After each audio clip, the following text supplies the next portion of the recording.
his name? Lord Shax. Lord Shax, Guardian. Lord Shax, Guardian. Still on the tubes, Guardian. He would never say that. Yes, Lenny with IE, Lenny James. Apparently, I What? think. Are you sure that's the guy from Jericho and The Walking Dead and? Oh, maybe it's that cannot be him. That cannot be. That's Kotaku. Kotaku says that's who it is. Nah. I don't. If that is, I will be very surprised. I mean, he is British, admittingly. But no, he is Lord Shax. It's on the IMDb, Lord Shax, but is Lord Shax actually the? No, maybe he's just the handler. He must just be the handler, not the announcer. That's not right. He must just. He can't be. There's no way he can be the announcer. There is no way. No way. Well, no, the guy who hands out the icons. He's the guy. Yeah, he must be the guy handing out the icon. No, but it's the same guy. Like if you speak to him, it's the same. Oh, guy. He does. He serves as the announcer. Oh my God! He also serves as the announcer. That's Lenny James. That's absolutely amazing. That just makes it even better. What? What? I've got to see Lenny freaking James. Amazing. But he's clearly been directed to sound like he's creaming his pants with anticipation. Bungie's voiceover director is weird because he's also the guy who was like, "Hey Dinklage, could you be less good? Could you do less of that acting thing, but also act less, Dinklage. Act less, Dinklebot." And I don't blame the scripting because the scripting's shit, but quite a lot of sci-fi scripting is shit if we're honest, and it's the delivery that makes it just awesome. Exactly right. It's the thing is, Dinklage is ham. Yeah. I think Dinklage was sort of like questionable. Niley was just poor. Lenny James was just like really confusing. So yeah, the blame has to be put with the VO director. Absolutely, because the only person who I think does a really good, well, two people do a really good job. First one is Broyles from Fringe. Yeah, and Nathan Fillion. Like Nathan Fillion is the only one who really gets into his character. Thing is, because Gina Torres does a bit of this whole "I'm creaming my pants with earnestness" or serenity, kind of just like I'm lounging upon this velvet. It's that kind of voice. So she's clearly been directed to do that as well. Who is this guy? We need to hunt him down. Yep. And we figured out the problem with Destiny. It's not the the terrible drop rates of engrams, which apparently still hasn't been properly fixed. Bungie just making very, very poor staffing decisions. I mean, they fire Marty, then they get someone who clearly. Perhaps that was it. Perhaps they said, Marty, for the music, we want this music to accompany this style of voice. Could you kind of just like make sure it's like that? So every time we speak like this, it's like jazz. Think more sax, even more sax than ODST. That's what we want. If you can deliver that, please, that would be great. I think they also fired him because the music was totally overshadowing everything that was happening on the screen. Yep. At all times. Like, there'd be like amazing. Two guys jumping around who've respawned in the same place again, and the music's like having it. They're like, I just end up closing my eyes, just going, oh man, it's like I'm playing. It keeps trying to break into Halo as well. It does. Yeah. Especially when the ship sections. I really hate that when the ships go down onto the planet. You get this amazing musical stinger that then stops, and I'm like, I would have liked another 2 or 3 minutes of that. It's in if it breaks out into like the theme and the anthem bit in like that last mission in the Cosmodrome where you just fight in the hive and it's just like, this is amazing. Oh wait, no, these are the same. Can someone please explain to me what the fuck Rasputin is? No. I'm actually not sure. I think it was like a one of those warlock hive mind wizard machine. But it's not. It was an old. I get that. It's grave mind. It's a Bungie game, so it was an old rampant AI because there's always a rampant AI in every game Bungie makes. Yep, and we will find out about it in the DLC. Buy it for $9.99. Yeah. Almost certainly. £35 for the. I'm really no. To be fair, I was thinking about this yesterday, going, am I ever going to put Destiny back in the drive? Possibly if they give us a DLC code, but no, I can't see. Like orcs. Sure I like traveling light and hunting orc.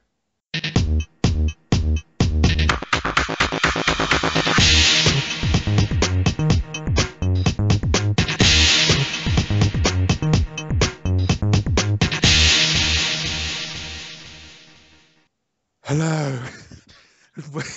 No, can't do it. I was gonna try. Do it. Try. Try. Yes. Try it, Guardian. Hello, Guardians, and welcome to the Game Buzz. I'm Matt Gardner, and I'm joined once again by Carl Phillips. Hello there, Guardian. And by Jonathan Lester. Enemy captured Zone A. Enemy captured Zone A. They've got them all, Guardian. Guardians. They've got them all. You're here to fight, Guardian. So fight. Show me your sexy light. Finish him off, Guardian. Really finish him off. I cannot believe it's Lenny James. It's ridiculous. I know. Yeah, and yet awesome, and yet it's made my week. And yet really has. It really has. But yeah, in case you didn't realize it, Destiny voiceover person, director person, we're coming for you. We really are. Yeah. We figured it out. We figured it out. You're the problem with it all. Mhm. You're the one that's ruined it for everybody. Or just made it hilarious. So we might not come for you after all. Let's talk about Destiny this week because there's been an update regarding incoming Destiny content. Deej put a post up over on Bungie.net after a whole bunch of information got leaked via a picture that probably shouldn't have gotten out into the open. Apparently, it's not on disc. Apparently. Yeah, I buy that. I mean, it's pretty clear that they took they've had these DLC plans for ages, and they may have even taken bits out of the game, but there are placeholders. The point is that what was discovered through the bug were placeholder sort of zones where effectively these new missions are going to be put. That makes sense. A lot of games do that. That's okay. To be fair, like when we were discussing this, like when Destiny first came out, and we sort of had our criticisms of the modular nature of things and why the hell it wasn't all just in one world. But one good thing about that does mean, as you said, like there are placeholders for content. You can literally bolt content on. Destiny might be a clunkily organized game, but it does mean you can just slip in content fairly easily, and that's clearly what. Like you can slip in like story, slip it in, like interesting encounters and like set pieces. You could put all those back in. You could definitely put all those. Please put those back in. Like a new Dinklage cut with a competent like voiceover director. You could put that in there. We'll do it for you, actually, Bungie. If you pay us, we could probably record some stuff. I mean, Carl has the most soothing voice on the internet. Hello. John can do all the really angry bits. I think what we really need drama and passion, and I don't know what I'll do. I'll just more Lenny James, just Lenny James, just Lenny James all the time. Yeah, he can do like Snatch bit and like the Jericho bit and all the characters. He can voice all the characters. He can voice all the characters. Our destiny is Lenny James. Yes. So upcoming Destiny content. This is all for the Dark Below. This is all for the first big paid chunk of content. And Carl, you said it brilliantly just before we launched into this. Like, I'm not actually sure if the disc's going back in. No, I mean, I enjoyed my time with it, and I stand by my score, but I'm slaying orcs at the moment, and that's just badass. Like, it's just so good. Let's hunt some orc, Guardian. And like, I don't see like I said this several times. Bungie needed to prove to me that there was a good reason to spend money on getting the extra DLC in the main game. They haven't done that, so why the hell should I really put my time into it? Plus the fact I don't know enough people to really do a raid. And you've been stuck on level, 23, 24 for like ever. Seriously, fuck that leveling system, Destiny. Like, and they haven't even rejigged it yet. Like, they've managed to nerf the respawn times, but they're still yet to rejig the balancing of dropped engrams and stuff like that. And I don't have time anymore, Destiny. You fucked it, Bungie. I'm sorry, but you're out of time, and there are more awesome games coming out that I want to play. Mm-hmm. So I just. Yeah, I mean, for me, the problem with I finally realised what my main beef with Destiny is. It's like it's all end game content, but where's the game? where's the actual game? Because I like the loot grind and I like elite dungeons and I like raids as much as anyone, and PvP, but all that stuff comes usually all that stuff comes after the game, and usually you're leveling. You've got some context for it. You're not just for hours, for the first few hours, while you're going through the story, you're not just leveling for the sake of it. You're not just playing the game because you want items. You're playing it because you're getting those items to take into the story and allow you to progress through the content in a different way. For me, I think more DLC ain't gonna help that. They've stripped out cool stuff like great encounters and memorable awesome campaign and replaced it with a slot machine. Yep. In a cave. And a cave. And you know what? Yeah, I stand by your review. It's a really good bit of end game content, but it's not enough for me. I need to play games because I primarily want to play a shooter because I'm enjoying the, not because I just want the loot, because I'm actually enjoying the shooting and progressing in ways that don't involve numbers going up or light stats going up. But yeah, I mean, the DLC could be awesome. But here's the thing: if they do cram in a lot of like extra story, it's going to seem a little bit like they just snipped it out of the campaign and tried. Well, to they sell totally it did. again. Clearly, they did. But hey, it's going to be interesting when we get around to like end of year rewards, because I really think that we might have to make a new one for just the most infuriating game of the year, because pretty much everyone I've spoken to has been like, man, I have so many problems with Destiny, but I can't stop playing it for some reason. I keep playing it. I think the key is you just, as soon as you take it out the drive, I think that's the key. You sit down. You just got to break it. Yep. The thing is, like loot systems, and especially like sort of RNG-based loot systems like this, they're super compelling. And when you sit down and Destiny's already in the drive, you're like, what the hell? I'll go get a bit more loot. But when it comes out the drive, like the momentum's gone. When something else goes in, you're like, sweet, this is an awesome story that I want to see out. You know, I don't know. The DLC could help. I've got an open mind. Do you know what I can't wait for though? Master Chief Collection. just 101 reminders of Bungie at the best. Silent Cartographer, Assault on the Control Room, 2 Betrayals, Halo, the freaking Scarabs, that awesome bit where you're flying around like a banshee in the middle of a crazy thunderstorm while electric fiddle plays out in the background. Yeah, I want all of that. And then I can play the multiplayer. And that's great. So yeah, anyway, Destiny. It's a thing. We'll keep one eye on it. Like one of our 6 eyes will be on it. Maybe. Possibly. I'm just kidding all. Yeah, Killing Orc's good. One thing that we have had our eyes on for some time is the Crew. And John, you've been playing the Crew. I've chat to Ubisoft about the Crew. I definitely did. I got a real extensive hands-on. Went over to Guildford's, played the latest build for about 3.5 hours. Short version, super ambitious. It's really fun, but the handling model is quite strange. It's weird. It reminds me a lot of Watch Dogs, if you know what I mean. Bit heavy, a little bit. I don't know. I think the problem is that I've been playing so much of the superlative Forza Horizon 2 that that's kind of ruined racing game handling for me. And Project Cars. I mean, that game gets handling down. So it felt a little bit like you were sort of operating a lorry in comparison in the Crew. But yeah, I had a chat with the creative director of the Crew, Julian Geraghty, and it was an extensive interview. We covered a lot of ground, and I thought it would be worth asking him a few slightly harder questions because, Ubisoft does have a case to answer in a couple of points. I asked him about the PC version. He said that they are using the beta to improve that version. They've upped the frame rate to 60. They've added 4K support, even 12, sort of quote unquote 12K, if you have the 3 tellies.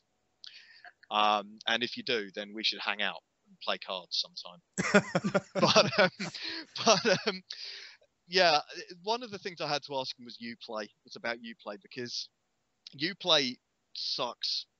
It really does. It really does. I've seen it ruin so many promising games. I really like Watch Dogs multiplayer, but it was broken for a week and a half after launch. And I never went back to it. I found it to be a pain in the ass. Far Cry 3, people couldn't even log in like on the PC version for like a week after launch. I mean, that's not acceptable, is it? And that's all down to Uplay. But anyway, it turns out Julian Garrity is confident that Uplay won't let the side down this time. But then later in the interview said that he was fairly confident that Uplay wasn't going to let the side down this time. So I wonder if we kept talking about it, whether that would have gone down to just broke slightly it down in confident. tears. But thing is, he's the creative director of the game. He doesn't care about Uplay. It's not his lookout. I think really I don't think it even factors into his like day-to-day life. If Uplay is like an Ubisoft thing, he's in charge of, the creative decisions behind the game. He's in charge of the map and this crazy playground, all the different challenges, the factions, stuff like that. So I'm going to feel really sorry for him if Uplay kills his game. And that will really suck. I don't think it necessarily will, partly because I don't think The Crew is necessarily going to be a massive, massive, massive seller, especially since it's going directly up against Forza Horizon 2 and Drive Club and Project Cars and F1. Yeah, I don't think it'll be under all that much strain. No, but they're holding a beta this time. Uplay is super terrible. So it's really bad. It might still be under load of strain. The thing is, I actually tried to get into the PC beta on several occasions, which Uplay made very, very difficult for me. The beta itself, actually, the first beta was completely unplayable for a vast majority of people. The second one was marginally better in that you could actually get in. But I had all sorts of freaking account difficulties that just came out of nowhere. And the thing is, like, that's not ideal. That doesn't fill me with confidence. My previous experience with Uplay doesn't exactly fill me with confidence. And for a game which is predicated entirely on a rather large multiplayer experience, I just, no. I could not care less about The Crew now. Especially, as you say, there is a glut of amazing, awesome driving experiences coming this winter. But you know what? The Crew, the thing is, it's annoying there are loads of driving games, but they're all very different. They're all cater for a completely different audience. In the same way that people who like Forza Horizon 2 may actually hate something like Project Cars and vice versa. And The Crew is really, I really like what I played of The Crew and what I saw of The Crew. I mean, once you get used to the handling, and you do get used to it, it's like just a super big fun playground where you drive around with your buds, smash people off the road, and just go exploring for the sake of it, just see what's going on in this huge, awesome playground with ramps everywhere. That's a good thing. But it's got so many moving parts, so many potential failure points in this crazy mechanism. I mean, there's even a story, for God's sake, involving a bearded white guy on a gritty quest for revenge. I think his name's Aiden or something. That sounds horribly like Need for Speed: The Run or whatever that awful game was. And every Ubisoft game that there is. But it will annoy me hugely if what is actually quite a promising game fails, not because one of its like moving parts breaks or doesn't work well, but because a platform that should be supporting it, and an unnecessary platform that actually doesn't provide any benefits to players, fucks it up. Yeah. I think, I think there'll be, I don't know, I hope that it'll work. I hope that they're right, and I hope that The Crew lives up to its potential, which is totally there. But if Uplay kills it, that's going to suck. That is going to suck. That is going to suck. And I'm going to feel so sorry for the people who've been developing it for years, because it ain't their fault. No. Let's talk more about games and potential and living up to potential and stuff like that, because... We're going to talk about Destiny again? No, we're going to talk about Kickstarter. And just before we get into a big question that I want to put to you two, Star Citizen's passed $55 million! Yep, That's a lot of money. It's reached the stage where I think they should go into real. No, they should get into real space exploration. They should actually become a real space industry, because they've got more money than NASA now. Like, they're better placed probably than NASA to actually make the next range of space. They've already got the motion capture studio and loads of cool ship designs. Sooner or later they'll have enough money to actually make these things. I think they're almost wasted making a video game. They could probably pay to send Richard Garriott back into space, maybe. I don't know. Just fire Richard Garriott into space. He'd love it. How much? That's one thing they could do with 55 million. Absolutely.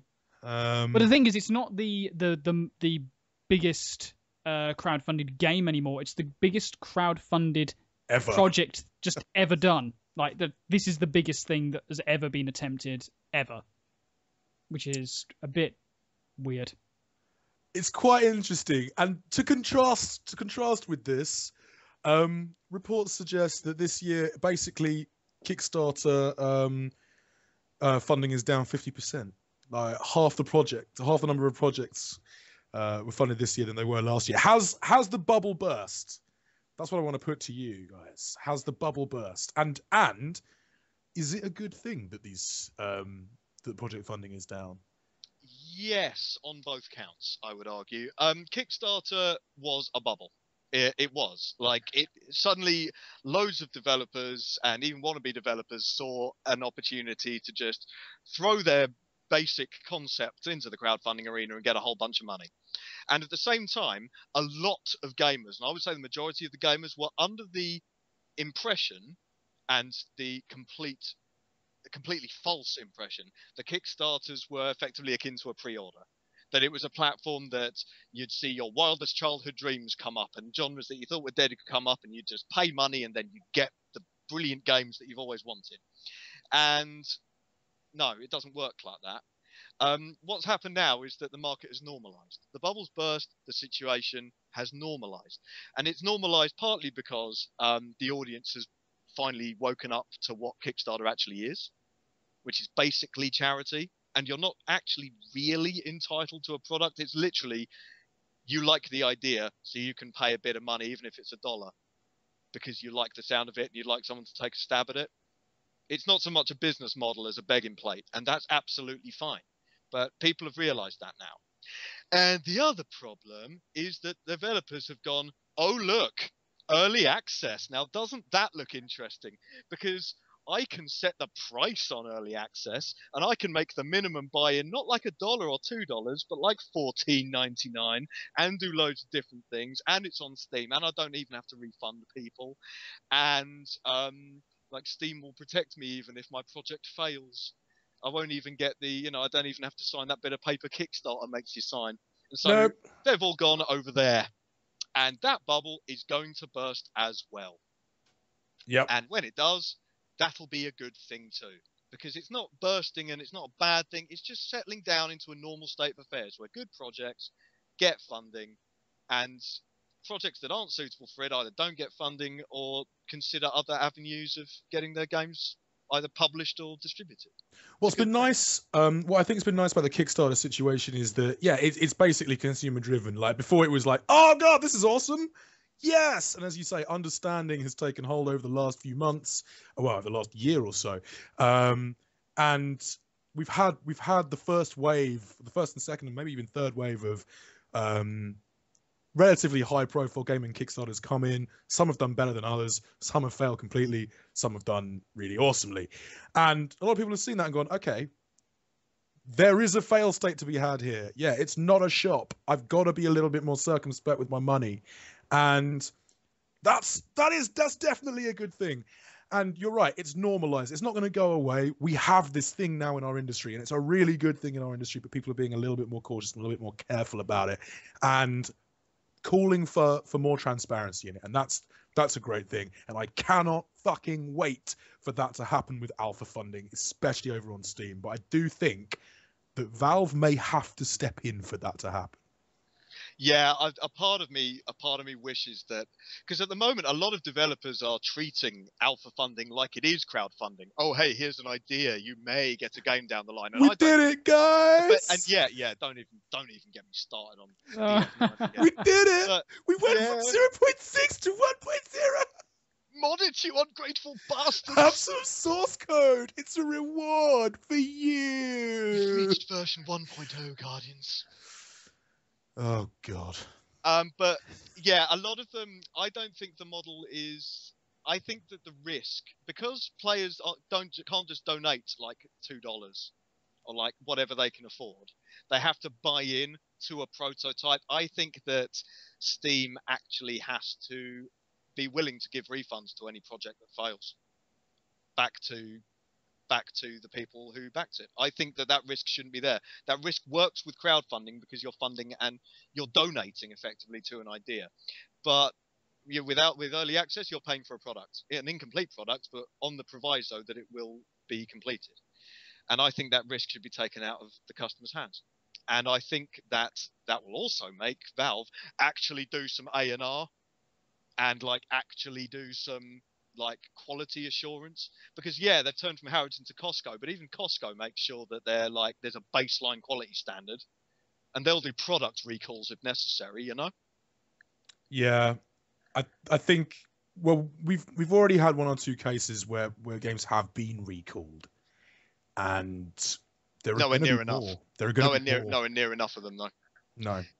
And they shouldn't be like just deleted from Steam. These projects should just exist forever as a dead page with a button saying "failed" on it, as a reminder. As a lesson. As a lesson to other developers whose project, even those with good intentions, whose project is unsuitable for alpha funding, i.e., 90% of all games and developers. I actually disagree with you there. I don't think it's about the game being unsuitable. I think it's about having a shit plan. I mean, I think you can probably do, if your communication is clear, if you have a roadmap, like a clear, decisive roadmap, and if you have someone in there who will be the dick guy, who will be someone who says, no, stay on target. Stay on target. Can I be the dick guy? No. Never you, Guardian. I think it's down to organization in that respect. I don't think it's necessary. I think there are games that are more suited towards it than others, but I think ultimately, if you've got clear communication, if you're being honest with your community, if you have a plan, a solid plan, it's perfectly feasible. Unfortunately, that's not happening a lot. No. And it's not a binary thing either. It's a spectrum. So some people have better plans than others. Some people are better placed than others. Some people have a game that is more suited than others. And some people are just shit at communication and shit at saying no and shit at staying on target. But here's the thing, though. It happens enough. It happens enough to prove that the model works, that the business model deserves to exist. Yeah, no, absolutely. We've seen enough great games, and I do think that the model, yeah, it deserves to be dragged through the mud. But early access also, I don't think sometimes doesn't get enough credit. I mean, just this week we've reviewed Endless Space. Amplitude Studios had a great plan, stuck to it, and engaged their. I love seeing developers do this. They engage their fans without pandering to them. They said, you know, they didn't let fans completely derail their creative vision for the game. They took feedback on board, but they said, no, we're not going to do this particular thing because it's not going to work, or we don't have the resources, or we don't think we'll be able to balance it properly. They just said, we can't do that. Thanks for the idea, we can't do it. And it's fucking brilliant. That's the thing, like we've praised that a lot, like knowing limitations and also knowing your original plan and being strong enough to take on feedback and say, that's good, can't do that. Yeah. And we see enough games, do that, and that brings us right back to this model is going to normalize sooner or later, as more players get burned by the bad projects. Us consumers get savvier at seeing the good ones and the bad ones. We're seeing the developers who are willing to be honest and transparent, and those who are just out to make a quick buck or just don't know what they're doing. And that'll just lead to a better situation for everyone. A better life.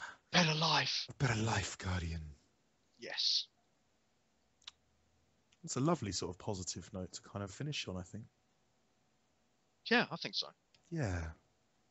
Apart from the fact that, my most anticipated game of the winter is now Pokemon Alpha Sapphire and Omega Ruby, because Mega Rayquaza is happening.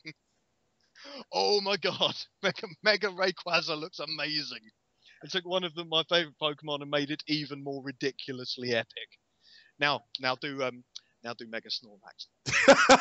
that would be my best one. That would be awesome. Mega Snorlax is something. Mega Snorlax. Oh. I'm quite sad, actually. Yeah, I'm quite sad that Pillars of Eternity is one of the games that's been pushed back now. But I think that's because they did a really awesome beta and got a shit ton of feedback from it, and they want to make that game sparkle. And I think I can't blame them for that. I think that's going to be fine. Yeah.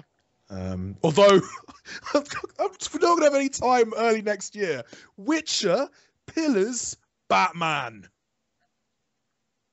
Don't forget all the like EV training we're going to have to do to get our Mega Rayquaza up to competitive standards, mate. Oh yeah, there's that. Oh, Evolve as well. We're gonna have to get some friends in. But you know what? Like I think we were all saying back at around E3 and Gamescom, it was kind of like, oh man, 2015 is going to be the big year. But actually, this winter's looking pretty healthy. I know there have been delays, I know there have been pushbacks, but there's a lot of. It's looking like there's going to be a lot of things to get excited about this winter. And we're only just starting silly season. So, yes, there's going to be Shadow of Mordor coverage coming up over the next few days. Carl, you've been getting very, very excited about that. It's pretty good. Stabbing stuff and, hunting things down. Mainly orc. Let's hunt some orc. Travelite. It's just so great. In Isolation. That's coming. We're going to have a look at Styx as well, which I've been pretty excited about for some time, because that actually looks like it might be like a stealthy, awesome bit of stealthy violence that is right up my alley and might sort of wipe away the disappointment from Thief. I've been waiting for this game for ages. I mean, it's about time that one of the best Chicago rock bands from the 70s got their own game. I tell you, it's like they've finally got it. It's taken enough time, but finally we've got there's a level based on Boat on the River, Renegade, Show Me the Way, Mr. Roboto, Come Sail Away, Lady. Awesome. Yeah, it's not that though. It's not that, but I now expect the review vid to be set to Mr. Roboto. We'll see. I've already made that terrible joke in the opening paragraph review anyway, but we'll have to wait until that embargo's up. Awesome stuff. Thank you so much to everyone listening to this. If you're watching it on YouTube, tell your friends, hit subscribe. We will be back next Saturday, same time as usual, with another Game Buzz. But until then, toodles. Bye. Goodbye, Guardian. Bye, Guardian. That wasn't so good, that one. Bye, Guardian. It's a bit better.